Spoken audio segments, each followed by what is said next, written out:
여러분은 지금 어디에서 보고 계신가요? 그리고 지금은 몇 시인가요? 댓글로 함께 이야기 나눠주세요. 안녕하세요. 저는 아빠를 꼭 닮은 40대 딸입니다. 저에게 세상에서 제일 멋있는 사람은 누가 뭐래도 저희 아빠십니다. 저희 아빠는 성격만 좋으신 게 아니라 얼굴도 잘생기셨고 힘도 얼마나 세셨는지 모릅니다. 전 항상 그런 아빠를 존경했고 진심으로 사랑했습니다. 지금은 비록 하늘나라에 계시지만 아빠가 마음으로 키운 딸이 이렇게 잘 자랐다는 걸 꼭 보여드리고 싶네요. 오늘 사연은 저희 아빠를 추억하며 제가 겪었던 일에 대해 말씀드리려고 합니다. 그럼 오늘 사연 시작할게요. 저는 10살이 넘어서야 진짜 아버지라고 생각하는 분을 만났습니다. 왜냐면 전 제 친아버지를 아버지라고 인정하지 않거든요. 저희 친아버지는 가정을 돌보지도 않고 늘 술만 먹으면 가족을, 특히 엄마를 괴롭히던 사람이었어요. 제 기억 속 친아버지는 매일같이 술 냄새를 풍기고 온 가족을 공포에 몰아넣곤 했어요. 친아버지는 특히 엄마에게 아주 못된 짓을 일삼았죠. 술에 취한 친아버지가 돌아오는 시간은 정해져 있지 않았습니다. 밤늦은 시간일 때도 있고 새벽을 넘어서일 때도 있었어요. 그러니까 문이 쾅 열리는 소리가 나면 숨을 죽일 수밖에 없었지요. 친아버지가 신발 벗는 소리, 비틀거리며 벽을 짚는 소리, 그리고 술 냄새. 저는 그 냄새만 맡으면 이상하게 배가 아팠어요. 야, 나와봐. 다들 어디 있어? 가장이 왔는데 나와서 인사도 안 하고 말이야. 왜 이렇게 늦었어? 어머님 주무시니까 얼른 씻고 자. 시끄럽게 하지 말고. 뭐? 지금 나한테 명령해? 너 같은 걸 데리고 사는 걸 고맙게 생각해야지. 어디서 눈을 똑바로 뜨고 대들어. 하늘 같은 남편한테. 친아버지는 항상 이런 식이었어요. 하지만 저희 집엔 엄마를 괴롭히는 또 한 사람이 있었네요. 바로 친할머니였죠. 친할머니는 엄마가 밥상을 들고 나올 때마다 젓가락을 들었다가 탁 집어던지곤 하셨어요. 이게 밥상이라고 차린 거냐? 마당에서 누렁이나 갖다 줘라. 국은 왜 이렇게 싱겁고 반찬은 또 이게 뭐야? 너 지금 밥 차리기 싫다고 시위하니? 그러면 엄마는 부엌으로 들어가 다시 밥을 차리곤 했죠. 그러면 할머니는 이번엔 또 다른 트집을 잡으셨어요. 국이 짜다. 반찬이 너무 달다. 질다. 엄마는 그때마다 고개 숙이고 그 서러움을 감당하고 계셨습니다. 간혹 엄마가 장을 보러 나갔다 조금 늦게 들어오는 날이면 할머니는 꼭 현관문 앞에서 기다리고 계셨어요. 그러곤 엄마를 아주 쥐잡듯이 잡기 시작했습니다. 너 어디 그렇게 쏘다다녀? 집에 할 일이 태산인데 며느리가 밖으로만 돌면 어떡해? 내 아들 먹일 전은 어쩌고 그러고 다니는 거야? 너 혹시 딴짓이라도 하고 다니냐? 어머님, 저 지금 장 봐온 거예요. 보세요. 이렇게 장바구니까지 들고 있잖아요. 아유, 시끄러워. 어디서 말대답이야? 네가 딴짓하다 그거 꼴랑 사온 건지 어떻게 알아? 할머니의 구박은 명절날이면 더 심해졌습니다. 다른 며느리들도 친가에 오는 날이지만 여전히 제일 바쁜 사람은 저희 엄마였어요. 할머니는 엄마에게 온갖 심부름을 시키며 한시도 자리에 앉지 못하게 했습니다. 전 부치랴, 나물 무치랴, 설거지하랴. 작은 엄마들은 혹시나 불똥이 튈까봐 잠깐 거들다 슬그머니 뒤로 빠지곤 했고요. 안 그래도 바쁜 엄마가 전이라도 한 장 태우면 바로 할머니의 불호령이 떨어졌답니다. 아이고, 그까지 전 하나 제대로 못 붙이는 며느리가 어디 있어. 난 혼자서도 살림 다 했다. 그러다 밤이 깊어도 엄마는 부엌에 있었어요. 온 가족이 다 들어가 눕고 나서도 엄마 혼자 설거지하고 상을 닦고 부엌 바닥을 쓸고 계셨죠. 그러다 제가 10살이던 어느 늦은 밤, 엄마가 불도 켜지 않고 방으로 들어왔습니다. 효정아, 어서 일어나. 여기서 나가자. 엄마랑, 그리고 엄마는 온 집안이 조용한 틈을 타 옷가지 몇 개만 챙겨 야반도주하듯 집을 빠져나왔습니다. 엄마, 우리 어디 가요? 나 졸린데. 잘 들어. 이제 여기서 나가서 엄마랑 둘이 살 거야. 너 아무 소리 내면 안 돼. 엄마만 잘 따라오면 돼. 그렇게 집을 나온 엄마는 절 먹여 살리기 위해 정말 안 해본 일이 없었네요. 전 엄마가 일을 나가시면 저를 맡아줄 사람이 없어. 늘 엄마 곁을 졸졸 따라다니곤 했습니다. 식당에서 설거지하는 엄마 옆에 하루 종일 서 있기도 하고, 파출리를 나가는 엄마를 따라가 낯선 집에 가만히 앉아 있기도 했어요. 하지만 그때마다 모두들 저를 엄하게 대하지 않았습니다. 아니, 사정이 하도 딱해서 봐줬더니만 애까지 데리고 와서 뭐 하는 거야? 딸린 입이 둘이면 2배, 3배를 일해야지. 아유, 손이 그렇게 느려 터져서 뭘 하겠어. 식당 주인은 엄마에게 매몰찬 말을 쏟아냈고, 그때마다 엄마는 연신 죄송하다고 머리를 숙였어요. 전 그런 엄마의 뒷모습을 보며 그 어린 나이에도 가슴이 너무 아팠습니다. 그러다 제가 11살이 되던 해, 엄마는 숙식이 제공되는 작은 공장을 찾아갔어요. 저희 모녀는 도저히 갈 곳이 없는 막막한 상황이었던지라 엄마는 사장님 앞에 무릎을 꿇다시피 하며 간절하게 매달렸습니다. 사장님, 저 무슨 일이든 다 하겠습니다. 제발 우리 아이하고 같이 있게만 허락해 주세요. 저희 딸 말도 잘 듣고 밥도 많이 안 먹어요. 그때 엄마는 35 젊은 나이였지만 고생을 많이 해 얼굴이 무척 수척했어요. 40 초반이었던 공장 사장님은 신임 여공이 어린 딸까지 데려왔다는 말에 처음엔 무척 당황한 기색이었죠. 아무리 숙식을 제공한다지만 이렇게 어린아이까지 데리고 들어오는 건 곤란해요. 여긴 위험한 기계도 많고 다른 직원들도 불편해할 테고요. 당시 공장은 직원이 고작 4-5명뿐인 아주 작은 규모였어요. 그럼에도 어린아이가 있긴 위험한 곳이었습니다. 사장님의 조심스러운 거절에 가슴이 덜컥 내려앉았지만 엄마는 포기하지 않고 계속 사정사정 하더라고요. 제가 남들보다 2배, 아니 3배로 일할게요. 다른 직원들 눈에 띄지 않게 구석에 있으라고 할게요. 제발 저희 모녀 좀 살려주세요. 사장님은 결국 저희의 불쌍한 사연을 듣고 함께 공장에서 생활하는 걸 허락해 주셨답니다. 사실 사장님은 몇 년 전 아내와 사별하고 혼자 공장을 꾸려가며 외롭게 지내던 분이었어요. 사장님은 눈물 섞인 엄마의 애원과 어린 저를 차마 외면하지 못한 거죠. 아유, 참 알겠어요. 대신 사고 안 나게 아이 단속 철저히 해주세요. 식사는 다른 직원들과 얼마든지 먹어도 되는데 대신 잔심부름만 좀 부탁합니다. 그러더니 사장님은 제 머리를 쓰다듬으며 다정하게 말씀하시는 겁니다.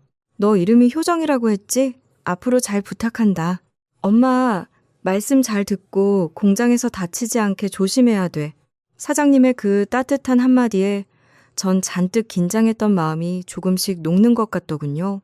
그렇게 엄마와 전 공장 한켠에 작은 보금자리를 마련하게 됐어요. 2평 남짓한 컨테이너였지만 엄마와 함께 있을 수 있다는 것만으로도 정말 기뻤습니다. 엄마와 제가 그렇게 작은 방에 짐을 푼 뒤 본격적인 공장 생활이 시작되었죠. 사장님은 겉으로 무뚝뚝해 보였지만 제게 무척이나 잘해주셨어요. 효정아, 너 이거 먹어봤니? 배고플 텐데 식당에 가서 얼른 먹어. 사장님은 밖에서 일을 보고 오실 때마다 제가 좋아하는 과자나 사탕을 손에 꼭 쥐어주곤 하셨죠. 전 아빠라는 존재에게서 단 한 번도 받아보지 못한 따뜻한 배려를 사장님에게서 처음으로 받을 수 있었네요. 사장님, 정말 감사합니다. 저도 공장 일 도울게요. 저 설거지도 잘하고 박스도 접을 수 있어요. 아유, 됐어. 내가 아무리 일손이 모자라도 그렇지. 네 고사리 손까지 빌릴 수가 있겠냐? 네가 그저 이 공장에서 할 일은 다치지 말고 건강하게 잘 자라는 것뿐이야. 사장님은 괜찮다고 말씀하셨지만 전 늘 눈치 보는 엄마를 위해서라도 뭐 하나라도 돕고 싶더라고요. 그래서 옆에서 청소를 돕거나 부품 박스를 접기도 했어요. 엄마, 사장님 정말 좋은 분 같아요. 우리 이제 여기서 계속 같이 살 수 있는 거죠. 앞으로도 여기서 오래오래 살고 싶어요. 그러던 어느 날부터 전 사장님이 엄마를 대하는 태도가 조금 다르다는 걸 눈치챘습니다. 사장님은 엄마가 무거운 부품 상자를 옮기려 할 때마다 어디선가 나타나 말없이 그 짐을 대신 들어주시더군요. 아, 이런 건 힘쓰는 사람들 시키지. 왜 몸도 약한 사람이 들고 그래요? 그러다 다치면 어쩌려고. 나 줘요. 내가 할 테니까. 사장님은 무심한 듯 툭툭 그렇게 엄마를 도와주곤 하셨죠. 한 번은 엄마가 청소를 한다고 찬물에 걸레를 빨고 있었는데 사장님이 슬그머니 다가와 대야의 뜨거운 물을 가득 받아다 주셨어요. 겨울엔 저희 모녀가 지내던 임시 숙소가 너무 춥다며 방바닥에 직접 두꺼운 보일러선을 깔아주시기도 했답니다. 가끔 직원들과 회식을 하는 날이면 엄마와 제 앞접시에 고기를 산더미처럼 쌓아주셨고요. 효정아, 먹으렴. 밥을 잘 먹어야 쑥쑥 크지. 우리 효정이 보면 볼수록 엄마 닮았구만. 하루는 엄마가 공장 일을 하다 가벼운 몸살로 앓아누운 적이 있었는데 사장님이 직접 약과 죽을 사다 주시기도 했어요. 애 엄마가 아프면 애는 누가 돌봐요? 이거 얼른 먹고 기운 차려요. 오늘 일은 신경 쓰지 말고 푹 쉬고요. 전 사장님이 멋쩍은 듯 머리를 긁적이며 돌아가는 모습을 가만히 지켜봤습니다. 엄마는 사장님의 진심 어린 배려에 정말 진심으로 고마워하셨고요. 그렇게 사별 후 외롭게 살았던 사장님과 아빠의 폭력에 상처 입었던 엄마는 서로의 빈자리를 조심스럽게 채워가기 시작했어요. 그러던 어느 날 밤 엄마가 한참을 망설이다 제게 조심스럽게 물어보시더라고요. 효정아, 정말 만약에 사장님이 우리 효정이 새아빠가 된다면 어떨 것 같아? 그때 전 조금의 망설임도 없이 너무 좋을 것 같다고 큰 소리로 대답했습니다. 사장님이요? 전 진짜 좋을 것 같아요. 사장님이 맨날 맛있는 것도 사주고 제가 갖고 싶어 하던 장난감도 사주잖아요. 사장님은 가끔 절 번쩍 들어올려 목마를 태워주시기도 하셨어요. 전 친아빠에게 느껴보지 못한 따뜻함을 사장님 덕분에 처음으로 경험했습니다. 사장님이 우리랑 같이 살면 전 매일매일 행복할 것 같아요. 제 희망찬 대답에 엄마는 절 꼭 껴안아 주셨어요. 그리고 얼마 뒤 사장님과 엄마는 정말 살림을 합치게 됐고 사장님이 진짜 제 새아버지가 되셨답니다. 저희 가족은 그렇게 공장 안의 작은 방에서 벗어나 진짜 가족으로서의 새로운 시작을 하게 되었죠. 새아버지는 말이 많은 사람은 아니었지만 제가 뭔가 필요하다 싶으면 아주 슈퍼맨처럼 모두 챙겨주시곤 했답니다. 어느 날 제가 학교에서 돌아오니 책상 위에 새 실내화 한 켤레가 놓여 있더라고요. 며칠 전 실내화 밑창이 떨어졌다고 딱 한 번 말한 게 전부였는데 새아버지는 그 말을 놓치지 않고 듣고 계셨던 겁니다. 제가 이게 뭐냐고 물으니 새아버지가 다정하게 웃으며 말씀하시더군요. 실내화가 다 닳았다며? 밑창 떨어진 거 신고 다니면 못 써. 그러다 너 넘어지면 어쩌려고? 사이즈 맞는지 한번 신어볼래? 전 신이 나서 당장 신발을 신어봤고 발에 아주 딱 맞더라고요. 우와, 감사해요. 아빠, 고맙긴. 당연히 해줘야지. 또 필요한 거 있으면 언제든 말해주렴. 아빠가 얼른 사올 테니까. 한 번은 제가 친구들과 놀러 가고 싶다고 투정을 부린 적이 있었어요. 그때 엄마는 걱정이 앞서는지 이것저것 잔소리를 하시더라고요. 너희들끼리 위험하게 어딜 가겠다는 거야. 낮에 갔다가 저녁쯤 들어오면 되잖아요. 아니, 놀이공원에서 퍼레이드가 저녁 때 한단 말이에요. 다른 애들 부모님은 다 허락해 주셨대요. 그때 새아버지가 옆에서 듣고 계시다. 제 편을 들어주시는 겁니다. 아유, 여보, 애가 친구들이랑 얼마나 놀고 싶겠어. 내가 시간 맞춰 데리러 갈 테니까 그냥 보내줍시다. 한창 친구들하고 노는 게 재밌을 때 아니야. 그러곤 저한테 몰래 용돈까지 쥐어주시더라고요. 이걸로 친구들하고 뭐 사 먹어. 집에 올 때쯤 아빠한테 전화하고 아빠가 당장 데리러 갈 테니까 오늘 우리 공주 재밌게 놀다 와. 그날 정말로 새아버지는 집에 갈 시간에 맞춰 놀이공원 입구까지 절 데리러 와주셨더군요. 또 언젠가 제가 학교에서 성적이 뚝 떨어져 한참 우울해하던 때가 있었네요. 그때 새아버지는 훌쩍이며 울고 있는 제 곁에 가만히 앉으셨어요. 우리 공주님이 왜 울고 계실까? 어디가 틀렸는지 아빠랑 같이 보자. 아유, 그렇게 실망할 거 없어. 살다 보면 틀릴 때도 있고 원하던 걸 얻지 못할 때도 있는 거란다. 그때마다 이렇게 울 건 아니지? 자, 눈물 닦고 다시 한번 보자. 새아버지는 다음날 일찍 출근하셔야 하는데도 늦은 밤까지 한 문제 한 문제 설명해 주시고 그렇게 친절하게 제 공부를 도와주셨어요. 그러다 얼마 뒤 다시 시험을 보니 정말 성적이 올랐더라고요. 전 기쁜 마음에 성적표를 들고 새아버지 품에 덥석 안겼습니다. 우리 딸이 해낼 줄 알았어. 장하다. 내 딸. 그럼, 과연 내 딸이구나. 새아버지는 정말 절 당신의 친자식처럼 아껴주셨고 저 또한 그런 아빠를 진심으로 믿고 따르게 됐습니다. 저희 엄마의 얼굴에도 예전의 피곤함이나 고단함 대신 환한 미소가 자주 번졌어요.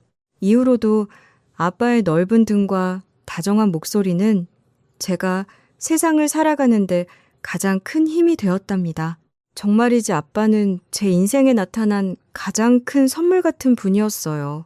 그런데 제가 대학에 들어가기 직전이던 어느 날 있어서는 안 될 끔찍한 사고가 터지고 말았습니다.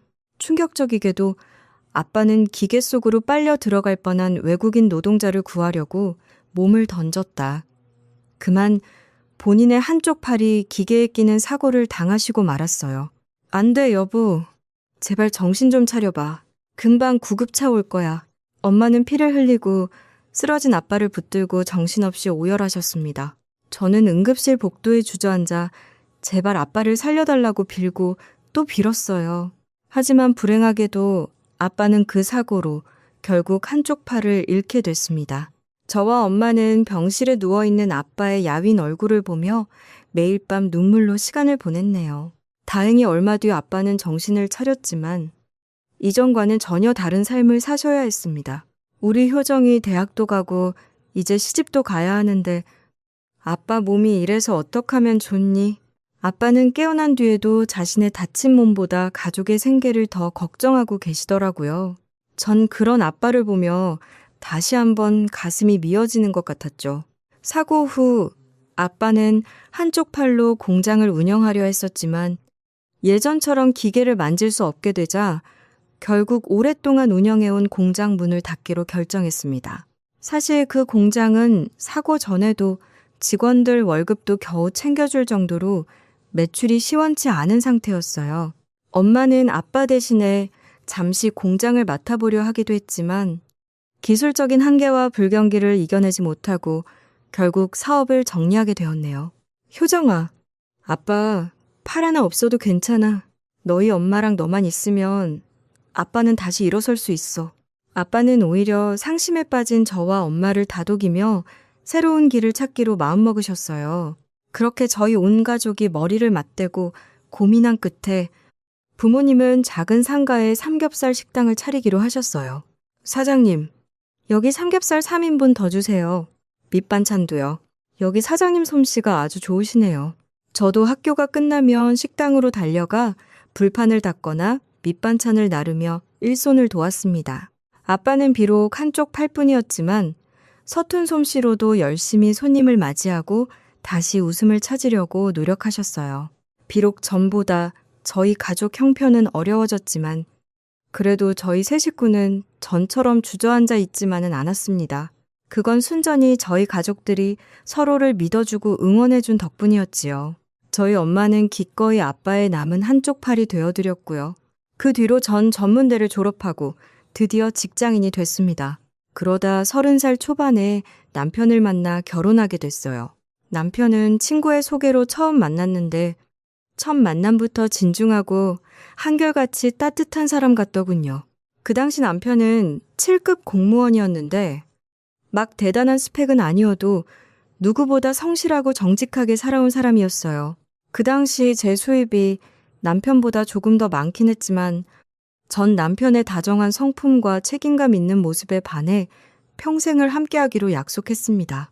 저도 결혼 후에 알게 된 사실인데 남편에겐 한 명 있던 누나가 그 당시 보험 설계사 일을 하고 있었어요. 옳게. 우리 결혼 잘한 거야. 앞으로 보험 필요하면 언제든지 나한테 말해. 우리 사돈 어르신들은 보험 좀 가지고 계시려나? 시누이는 보험 일을 한다더니 아주 넉살이 좋아 보였습니다. 사실 그 당시 시댁 형편이 넉넉하지 않아 결혼할 때 모든 걸 반씩해야 했지만 전 기쁜 마음으로 제가 모은 돈을 내놓았지요. 왜냐면 연애 때부터 남편이 저희 가족에게 보여준 한결같은 모습이 있었거든요. 남편이 저희 부모님을 대하는 모습을 보면 그렇게 감동적일 수가 없더라고요. 남편은 주말마다 저희 부모님 식당에 찾아와 일손을 돕는 건 물론이고 장인 장모님을 친부모처럼 살갑게 챙겼습니다. 남편은 특히 한쪽 손이 불편한 아빠를 위해 식사 때마다 생선살을 발라주거나 고기를 먹기 좋게 잘라 아빠 앞접시에 먼저 놓아드리곤 했어요. 전 남편이 행여나 아빠가 무안해하실까봐 아주 자연스럽게 수저를 챙겨드리는 모습을 보며 과연 제가 본대로 자상한 사람이 맞구나 싶었죠. 뿐만 아니라 남편은 무거운 짐을 드는 게 힘든 아빠를 대신해 식당에 무거운 식자재가 들어오는 날이면 어김없이 찾아가 창고 정리를 도맡았습니다. 전 남편이 땀을 뻘뻘 흘리면서도 아빠 앞에선 힘든 내색 하나 없이 허허 웃어넘기는 모습이 정말 고맙더라고요. 아이고, 김서방, 너무 무리하지 마게나. 그러다 허리 다치겠어? 아닙니다. 장인어른, 이 정도는 식은 죽 먹기죠. 또 날라야 하는 물건 있을까요? 저 있을 때 다 시키세요. 아버님, 남편이 항상 아빠에게 건강은 어떠신지, 불편한 것은 없으신지 다정하게 여쭤보며 안부 전할 때마다 정말 고맙다는 생각이 들었습니다. 효정아, 우리 사위가 정말 하늘이 보내준 사람 같다. 우리한테도 이렇게 잘하니 내가 미안할 정도야. 배서방이 우리 걱정은 말고 그저 효정이 너하고 잘 살면 그걸로 충분하다. 아유, 그러게 말이다. 우리 사위가 어찌나 다정하고 넉살도 좋은지 내가 아주 요즘 사위 자랑하느라 입에 침이 마른다니까. 엄마도 그런 사위의 정성에 늘 감동하셨고 그런 두 분을 보는 저 또한 참 행복했습니다. 그렇게 한 가족이 된 남편과 전 결혼 후 5년이 지나는 동안 큰 싸움 없이 행복하게만 지냈네요. 그러다 보니 건강한 아이도 태어났고 집안엔 웃음이 넘쳐났습니다. 안 그래도 아이들을 예뻐하셨던 아빠는 손주가 생기자 아주 눈에서 꿀이 뚝뚝 떨어지는 것 같더라고요. 정말이지 눈에 넣어도 안 아프다는 말이 무슨 뜻인지 알겠다. 우리 손주가 이렇게 예쁠 수가 없어. 어디서 이런 복덩이가 왔나 모르겠다. 아빠는 팔이 불편하신데도 손자를 안고 하루 종일 거실을 서성이셨어요. 가끔 보면 내려놓을 생각을 아예 안 하시는 것 같았다니까요. 아빠, 힘드신데 아기 그만 내려놓으세요. 오늘 하루 종일 안아주셨잖아요. 힘들긴. 우리 손주랑 노는데 힘든 게 어디 있겠냐. 그렇지? 할아비하고 노는 게 제일 재밌지. 아이고, 이 녀석 또 웃는다. 웃어. 아빠는 손주 얼굴을 들여다보며 세상에서 제일 환한 웃음을 지으시더라고요. 제 아이도 그런 할아버지가 좋은지 연신 까르르 웃었고 아빠는 그 소리에 더 크게 웃으셨죠. 그런데 그 모습을 보며 저도 웃다가도 슬그머니 걱정되는 게 있었답니다. 사실 그 무렵 저희 아빠는 어느새 여든을 바라보고 계셨거든요. 아무래도 연세가 있으시니 지병도 있으셨고 그 무렵엔 밤마다 기침 듯 못 들 잠도 제대로 못 주무시고 계셨습니다. 낮에 저렇게 아이를 안고 계시다. 밤에도 기침으로 뜬 눈을 지새우실 걸 생각하면 아빠를 말리고 싶으면서도 또 너무 좋아하시는 걸 보니 도저히 말릴 수가 없더라고요. 그리고 무엇보다 그 당시 절 힘들게 했던 건 그때쯤부터 시댁 식구들과 하나둘 문제가 생기기 시작했다는 겁니다. 처음엔 정말 사소한 것들이었어요. 어떤 것들은 그냥 웃으며 넘길 수 있었답니다. 하지만 점점 선을 넘기 시작한 건 단연 시누이였어요. 언제부턴가 제가 편해졌는지 시누이가 정말 수시로 전화를 걸어오더라고요. 그러다 어느 날부턴 보험 실적을 채워야 한다며 값비싼 보험 가입을 강요하더라고요. 전 이미 가입한 보험이 많다고 했지만 소용이 없었어요. 아니, 옳게. 가족끼리 이 정도도 못 도와줘? 내가 요즘 실적 때문에 얼마나 힘든지 알아? 보험 몇 개 더 해두면 옳게도 좋잖아. 그러니까 그냥 여기다 사인만 해. 나머지는 내가 다 알아서 할 테니까. 신우이는 서류까지 준비해왔다며 막무가내로 밀어붙였습니다. 전 그때마다 어떻게 해야 할지 모르겠더라고요. 그러다 제가 정말 완강하게 거절이라도 하면 가족 간에 정이 없다며 불만이 터져나왔습니다. 민망해진 제가 결국 알겠다고 하면 어김없이 또 다른 보험 서류가 날아왔고요. 가끔은 예고도 없이 신우이가 집으로 들이닥친 날도 있었답니다. 신우이는 요즘 실적이 없어 수당이 적다며 저희 집에 들이닥치더니 곧장 부엌으로 향했어요. 그리고 냉장고를 열어 반찬통을 하나씩 꺼내는 겁니다. 그건 저희 엄마가 새벽부터 일어나 정성껏 만들어주신 밑반찬들이었거든요. 아, 이거 맛있겠다. 나 이거 좀 가져가도 되지? 우리 애들 먹이게. 옳게. 이런 거 잘 만들잖아. 전 막무가내인 신우이를 보며 당혹감을 감출 수가 없었어요. 심지어 신우이는 저희 부모님 식당에 찾아온 적도 있었네요. 근데 친구들까지 다 끌고 왔더라고요. 신우이는 자리를 잡고 앉아 고기를 실컷 시켜 먹더니 계산도 안 하고 가버렸습니다.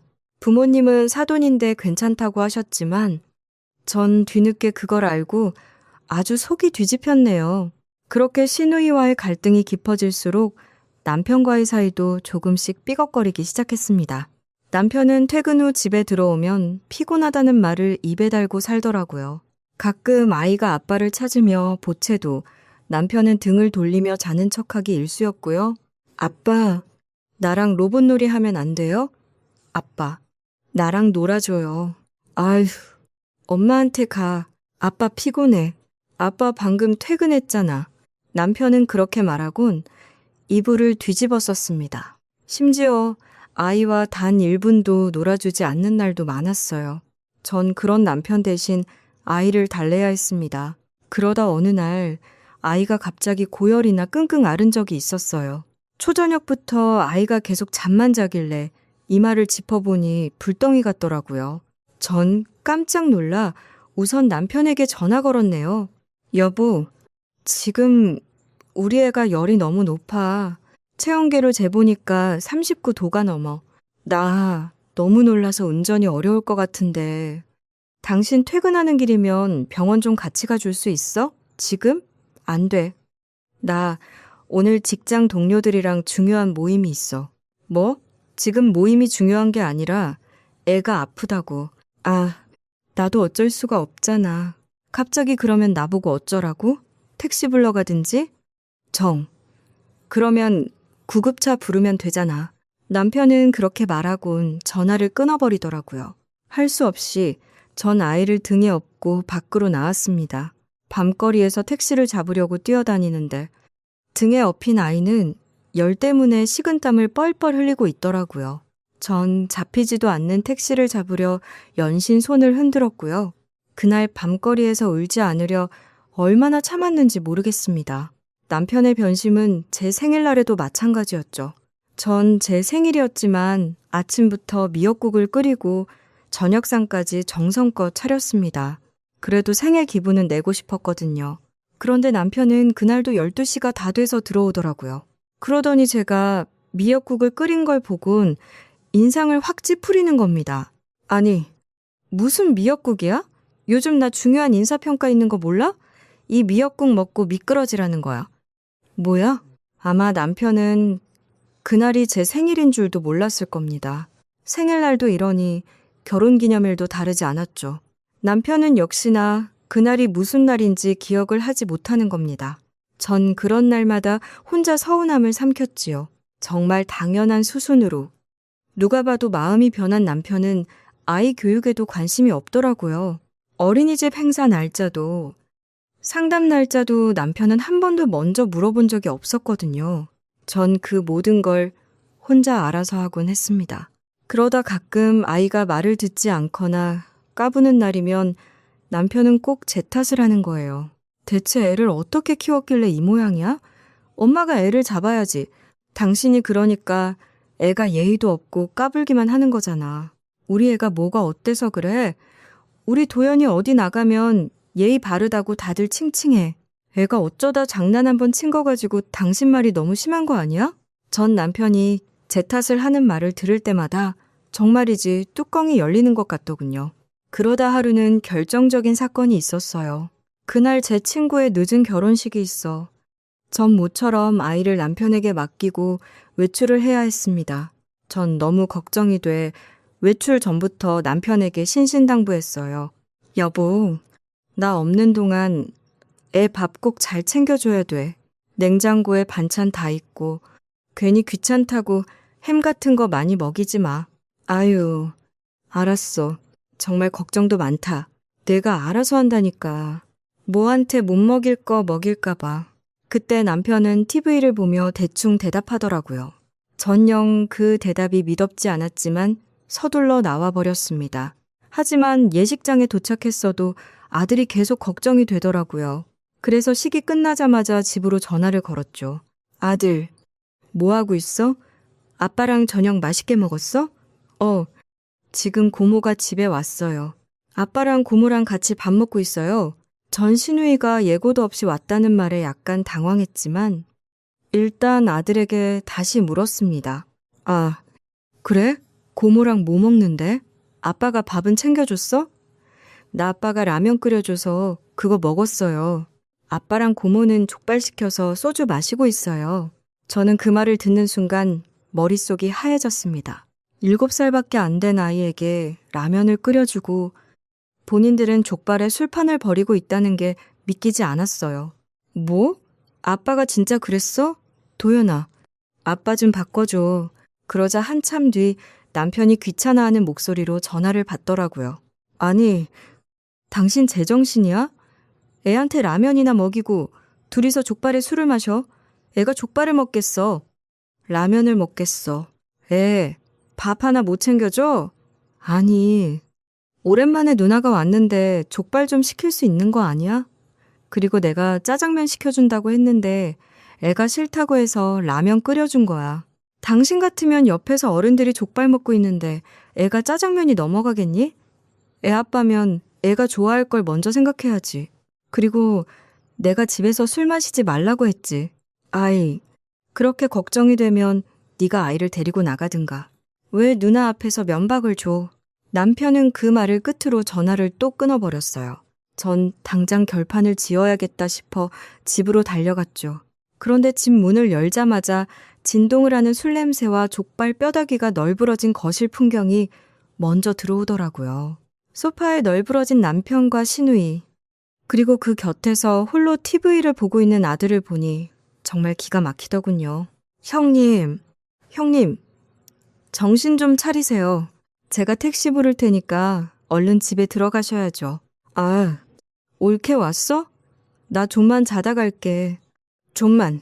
그때 신우이는 술에 취해 제정신도 못 차리고 헛소리를 중얼거리고 있더라고요. 저도 웬만하면 신우이를 재웠겠지만 그날은 너무 화가 나 걷지도 못하는 신우이를 택시에 실어보내버렸네요. 그날 일로 또 한동안 정 없다는 소리를 들었고요. 그렇게 하루하루 살얼음판을 걷는 기분으로 간신히 버티고 있었는데 결국 제 가슴이 무너져 내리는 날이 찾아오고야 말았습니다. 그 무렵 아빠는 기력이 쇠할 대로 쇠하고 지병까지 겹치며 한 달에도 몇 번씩 구급차에 실려가길 반복하셨어요. 전 밤마다 기침을 심하게 하는 아빠가 늘 걱정이었는데 아니나 다를까 병원에선 폐렴 증세가 심각하다는 청천벽력 같은 진단을 내렸습니다. 아빠, 괜찮으세요? 정신 좀 들어보세요. 아빠 또 병원에 실려오셨어요. 전 80을 넘긴 아빠가 감당하기엔 너무나 고통스러운 치료 과정을 곁에서 지켜보며 그렇게 눈물로 밤을 지새웠습니다. 아빠는 숨을 쉴 때마다 쇳소리가 섞인 가쁜 숨을 몰아쉬면서도 면회온 저를 보며 오히려 미안하다고 말씀하셨어요. 저는 산소호흡기에 의지해 하루하루 버티는 아빠의 수척해진 얼굴을 보며 차라리 제가 아팠으면 좋겠다는 생각을 수백 번도 더 했습니다. 효정아, 아무래도 네 아빠한테 시간이 얼마 안 남은 것 같지. 엄마는 네 아빠 없이 앞으로 남은 인생을 어떻게 살아야 할지 모르겠구나. 엄마, 왜 그런 소리를 하세요? 아빠 틀림없이 이번에도 잘 이겨내실 거예요. 그러다 결국 어느 날 밤, 아빠 상태가 급격히 나빠졌으니 마음의 준비를 하라는 연락을 받고 말았습니다. 전 정신없이 병원으로 달려가 아빠 곁을 지켰고, 아빠는 마지막 남은 힘을 다해 저와 엄마를 불렀습니다. 그때 아빠는 앙상하게 마른 모습으로 제 눈을 가만히 바라보셨어요. 효정아, 고맙다. 내 딸로 와줘서. 네 엄마 잘 부탁한다. 우리 딸, 넌 누가 뭐래도 자랑스러운 내 딸이야. 전 아빠의 그 짧은 한마디에 눈물을 펑펑 쏟으며 연신 아빠를 불렀지만 아빠는 비로소 편안한 얼굴로 눈을 감으셨습니다. 세상에서 제일 존경하고 사랑하는 저희 아빠. 그렇게 80 초반의 나이로 세상을 떠나셨어요. 전 장례를 치르는 내내 아빠를 처음 만난 날 목말 태워주시던 어린 시절, 그리고 식당에서 오순도순 웃던 기억들이 떠올라 목 놓아 울기만 했습니다. 엄마도 너무 힘들어하시며 병원에도 몇 번이나 다녀오셨고요. 그런데 그 순간 남편은 정말 얄밉게도 부조금이 얼마 들어왔는지만 확인하고 있더라고요. 우리 장인어른, 그래도 잘 살아오셨나 봐. 부조금이 생각보다 많네. 심지어 시댁 식구들은 어차피 친아버지도 아니지 않냐는 어이없는 핑계를 대며 장례식장에 발걸음조차 하지 않았고요. 전 그 인간들이 그러거나 말거나 아빠를 보내드리고 혼자 남겨진 엄마를 보며 마음이 참 많이 아팠습니다. 그때 엄마 나이도 어느덧 70대 중반에 접어들고 계셨으니까요. 평생을 함께 의지하며 살던 아빠가 떠나자 엄마는 아파트에 혼자 지내는 게 무의미하다며 조용한 시골로 내려가 살고 싶다고 하시더라고요. 나 혼자 이 집에 살면 뭐하니? 너도 시집 갔고 네 아빠도 이제 없는데 난 그냥 고향에 내려가 조용히 지내고 싶구나. 그리고 너한테 줄 것도 좀 있어.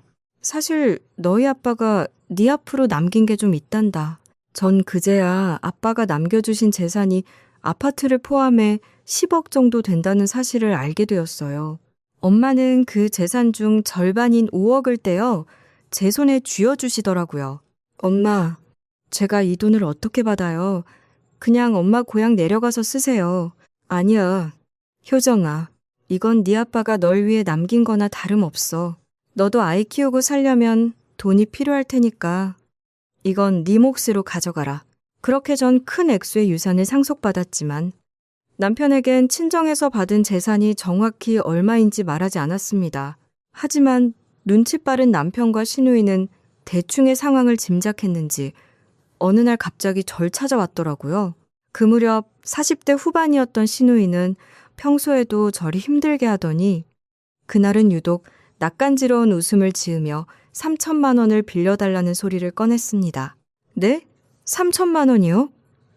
아니, 그렇게 큰 돈이 갑자기 왜 필요하세요? 그리고 제가 그 돈이 어디 있다고요? 제가 그랬더니 보험 설계사로 일하던 시누이는 타고 다니던 차가 다 망가졌다고 하소연을 늘어놓더라고요. 옳게도 알다시피 보험하는 사람들 전국 방방곡곡 안 다니는 데가 없잖아. 차가 생명인데 그 꼬물차가 길에서 확 멈춰버리기라도 하면 어떡해? 3천만 원만 빌려주면 나 좋은 차 한 대 뽑아서 열심히 일해서 갚을게. 하지만 전 단칼에 거절했습니다. 만약 예전에 시누이와 사이가 좋았다면 어떻게든 도와주려고 했겠지만 그동안 시누이가 제게 보여준 행동들을 떠올리면 빌려줄 마음이 추호도 없었거든요. 전 시누이가 아빠 장례식 때 피 한 방울 안 섞인 새아빠한테 왜 그렇게 지극정성이냐고 빈정댔던 순간들을 똑똑히 기억하고 있었답니다. 형님, 평소에 저한테 하신 걸 생각해 보세요. 전 형님한테 빌려줄 돈 없으니까 다신 그런 소리 하지 마세요. 그때 시누이의 당황한 표정이 보였지만 조금도 미안하지 않았습니다. 아빠가 힘들게 일궈 남겨주신 소중한 돈을 저희 가족을 모욕했던 사람에게 단 한 푼도 내어줄 수가 없었으니까요. 그렇게 얼마 뒤, 전 시골로 내려간 엄마를 챙겨드리고 집으로 돌아오던 참이었어요. 그런데 제 핸드폰에 갑자기 날아온 문자를 보곤 경악을 금치 못했네요.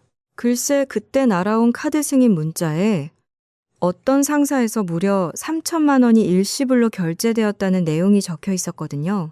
전 평소 신용관리를 철저히 하고 있어 한도가 좀 높았었는데 누군가 그걸 악용한 게 분명했습니다. 머릿속이 하얘졌지만 곧바로 전날의 기억을 떠올렸어요. 살펴보니 마트에서 장을 보고 들어와 깜빡하고 카드를 안방 화장대 위에 올려두었다는 게 생각나더라고요. 하필 액수가 딱 3천만 원이라 누가 봐도 시누이 짓이더라고요. 전 남편에게 당장 전화를 걸어 따졌지만 남편은 오히려 시누이 편을 들며 뻔뻔하게 나왔습니다. 설마 당신 누나 또 나 몰래 우리 집 와서 내 카드까지 훔쳐간 거야?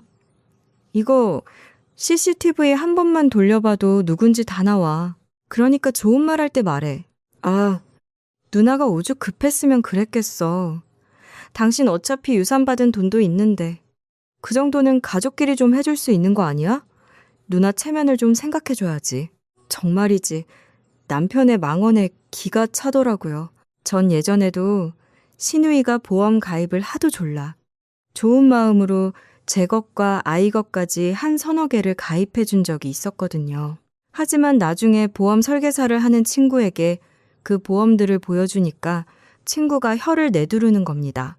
야, 이거 네 시누이가 너무했다. 이거 완전 자기 실적 올리려고 불필요한 특약만 중복으로 잔뜩 넣어놨네. 너한테 보장도 하나 안 되는 껍데기 보험인데 설계사 수당은 엄청 챙겨갔겠다. 그래도 같은 식구라고 제 나름대로 잘 챙겼는데 이젠 하다 도둑질까지 하는 걸 보니 도저히 참을 수가 없더라고요. 전 그 길로 당장 카드사에 도난 신고를 하고 경찰서로 달려가 사건을 접수했습니다. 그런데 경찰 조사가 시작되자 시누이가 아주 적반하장으로 나오더라고요. 옳게 정말 너무하네. 가족끼리 좀 쓸 수도 있지. 그걸 경찰에 신고해? 내가 차가 없어서 보험 영업을 못한다는데 그 돈이 그렇게 아까워?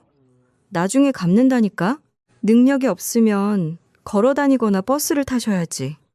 왜 남의 카드까지 훔쳐서 차를 사요? 좋은 말 할 때 지금 당장 3천만 원 입금하세요. 안 그러면 범죄자 꼬리표 달고 감옥 가시게 할 테니까. 시누이는 그제야 사태의 심각성을 깨닫고 배째라고 울고불고 매달렸지만 전 단호했습니다. 결국 사건 처리 단계까지 가서야 시누이는 어디서 구했는지 3천만 원을 제 계좌로 입금했어요. 시누이는 돈을 보내면서도 저보고 독한 년이라며 천벌받을 거라는 온갖 악담을 퍼부었습니다. 끝내 반성을 모르는 시누이를 보니 남편하고도 깔끔하게 끝내겠다는 생각이 들더라고요. 전 어디 갈 때까지 가보자 하는 심정으로 다시 시누이에게 전화를 걸었습니다. 형님, 앞으로 직장에서 고생 좀 하셔야겠어요. 이게 무슨 소리인가 싶죠. 곧 알게 되실 거예요. 전화를 끊고 전 곧장 보험사에 연락했습니다. 보험은 유지기간이 짧을 때 해지하면 설계사에게 지급된 수당이 전액 환수된다는 걸 알고 있었거든요. 전 가입한 지 1년 정도 된 보험들을 하나씩 해지 처리했습니다. 그러자 얼마 지나지 않아 시누이가 미친 사람처럼 날뛰며 찾아왔어요. 야, 너 미쳤어? 지금 보험 다 해지하면 나한테 환수 조치 떨어지는 거 몰라? 빨리 취소해. 당장 전화해서 보험 부활시킨다고 말해. 하지만 제가 그 실성한 여자를 상대하고 있을 이유는 없었습니다. 정굴하지 않고 시누이에게 강제로 들었던 모든 보험을 해지했어요. 그리고 차분히 남편과 이혼 소송을 준비해 나갔습니다. 그런데 이혼을 준비하면서 뜻밖의 사실을 하나 더 알게 됐네요. 알고 보니 남편이 저 몰래 공동명의 아파트를 담보로 대출을 받았다는 거였어요. 서류를 들여다보는데 어찌나 제 손이 떨리던지 남편은 배우자 동의 없이도 가능한 대출 상품을 이용해 무려 7천만 원이나 대출을 받았더라고요. 당신 어떻게 나한테 말 한마디 없이 그런 큰 돈을 대출받을 수가 있어? 그 돈 대체 어디다 쓴 거야? 그 돈 우리 엄마 식당 차려드렸다. 왜? 당신한테 말하면 반대할 게 뻔하니까 그랬지. 우리 엄마 고생하시는 거 가만히 보고만 있으라고? 당신도 참 독하다. 가족끼리 어떻게 이렇게까지 하냐. 남편은 그 돈으로 효도라도 하고 싶었는지 시어머니에게 샤브샤브 전골 식당을 차려줬더라고요. 전 그 말을 들으며 허웃음이 절로 나왔습니다. 남편이 평소에도 시댁일엔 물불을 가리지 않는다는 걸 알았지만 정말 그 정도인 줄은 몰랐거든요. 정말 오만 정이 다 떨어지더라고요. 전 이번엔 당장 이혼 소송을 준비해 나갔습니다. 남편은 뻔뻔하게도 재산을 분할하는 과정에서 저희 새아빠가 물려준 5억 원까지 나누자고 빡빡 우기더라고요. 다정하고 성실한 줄 알았던 사람이 돈 앞에서 그렇게까지 추악하게 변할 줄은 꿈에도 몰랐습니다. 이 모자란 인간아. 그 돈은 아빠가 나한테만 주신 특유 재산이라 재산 분할 대상도 아닌 거 몰라? 7급 공무원이라면서 그것도 모르고 덤비는 거야. 지금? 그러자 남편은 얼굴이 벌개져서 아무 대답도 못하고 어버버하며 당황하더라고요. 법을 조금이라도 아는 사람이라면 탐내선 안 될 돈이라는 걸 알 텐데 그저 눈앞에 큰 돈에 눈이 멀어 상식조차 저버린 모습이 참 멍청해 보였습니다. 전 그런 남편을 뒤로하고 한치의 망설임 없이 아이를 데리고 집을 나와버렸어요. 재산 분할은 제 예상대로 남편이 시어머니에게 저 몰래 준 돈을 제외하고 나눠 가지게 되었어요. 비록 아빠의 빈자리를 그 돈이 대신하게 됐지만 그래도 앞으로 제 아이와 저를 위한 소중한 울타리라고 생각하기로 했습니다. 그 모든 일이 끝나고 전 현재 시골로 내려간 엄마를 모시며 평화로운 일상을 보내고 있답니다. 가끔은 전 남편이 여전히 정신 못 차리고 자꾸만 전화를 걸어와 질척거리며 제 신경을 긁어대기도 합니다. 재산도 법대로 나눴는데 왜 자꾸 질척거려? 아이 양육비나 제 날짜에 똑바로 입금해. 한 달이라도 늦으면 네 직장으로 바로 찾아갈 줄 알아. 대한민국 공무원이 양육비 밀리면 어떻게 되는지 내가 어디 똑똑히 보여줄 테니까. 제 단호한 목소리에 전 남편은 잔뜩 쫄았는지 별말 없이 전화를 끊어버리더군요. 전 가끔 이렇게 걸려오는 남편의 전화만 아니면 더할 나위 없이 평화로운 하루하루를 보내고 있습니다. 시골집의 아침은 도시의 소음 대신 맑은 새소리로 시작되더라고요. 마당 한쪽엔 엄마가 정성껏 가꾼 상추와 고추가 자라나고 있고 저희 아이는 할머니를 강아지처럼 졸졸 따라다니곤 합니다. 하루는 아이가 고사리 같은 손으로 갓 딴 방울토마토를 들고 할머니한테 달려가더라고요. 할머니 이거 보세요. 제가 할머니 닮아서 제일 예쁜 걸로 따왔어요. 자, 하세요. 아이는 토마토를 할머니 입에 쏙 넣어주고 볼에 입을 맞추더라고요. 우리 할머니 왜 이렇게 냄새도 좋아요? 난 할머니가 세상에서 제일 좋아요. 아완제씨, 이렇게 아이가 재롱을 부리면 엄마는 세상을 다 얻은 듯 환하게 웃으시며 아이를 꼭 안아주시곤 합니다. 그런 두 사람의 뒷모습을 보고 있으면 아주 오래전 저를 꼭 안아주던 아빠가 생각나 제 마음이 뭉클해지는 것 같습니다. 전 요즘도 엄마와 저희 아빠 이야기를 하곤 합니다. 네 아빠가 참 무뚝뚝했어도 속은 참 깊었지. 너 시집갈 때도 겉으론 허허 웃더니 밤에 몰래 안방에서 눈물을 훔치더라고. 아, 정말 그랬어요? 와, 우리 아빠 알고 보니 울보였네. 하여간 알면 알수록 귀여운 면이 있으셨다니까요. 저희는 이렇게 아빠가 남겨주신 사랑 안에서 아이와 함께 잘 지내고 있습니다. 비록 피 한 방울 섞이지 않은 남남으로 만났지만 저에게 아빠는 세상 그 누구보다 든든한 버팀목이자 진짜 가족이었네요. 아빠를 생각하면 진정한 가족이란 단순히 혈연으로 맺어진 관계보다 서로의 아픔을 보듬어주고 가장 힘들 때 어깨를 내어주는 따뜻한 마음으로 결정되는 게 아닐까 싶습니다. 혹시 이 사연을 듣고 계신 분 중에도 혼자 힘든 시간을 보내고 계시다면 잠시 시야를 넓혀 주위를 둘러보시길 바랍니다. 모진 바람이 우리 인생을 흔들 때 예상치 못한 곳에서 나타난 누군가의 따뜻한 손길이 여러분의 인생을 바꿔놓을지도 모르니까요. 꼭 저희 아빠가 저에게 그러셨던 것처럼요.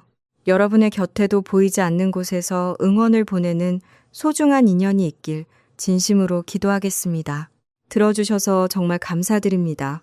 오늘도 끝까지 함께 해주셔서 감사합니다. 듣고 싶은 이야기나 보고 싶은 주제가 있다면 댓글로 남겨주세요. 여러분의 이야기도 기다리고 있겠습니다.